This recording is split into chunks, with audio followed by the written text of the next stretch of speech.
chaotic it is, how crazy it is, how we treat each other. I think the only way we get back to a better world is with simplicity and treating each other just a tiny bit nicer today than we did yesterday. I'm going to leave it at that.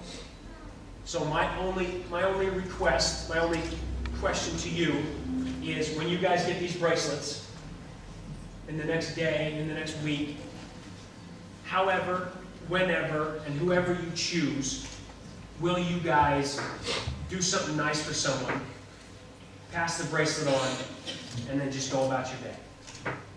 Will you guys do that for me? Yes. Will you guys find someone to make them smile? Okay.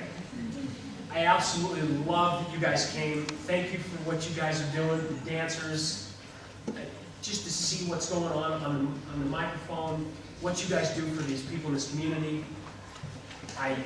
It's amazing I haven't broken into tears like that, hands.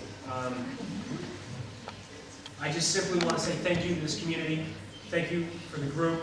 Thank you for the dancers. Thank you, Katarina. Thank you guys for paying it forward. And please keep an eye on this movement. This is going to be a movement that when your kids grow up, they will talk about it in their history books. This is going to impact billions of people, and I appreciate you guys being a part of it. So, thank you. Thank you.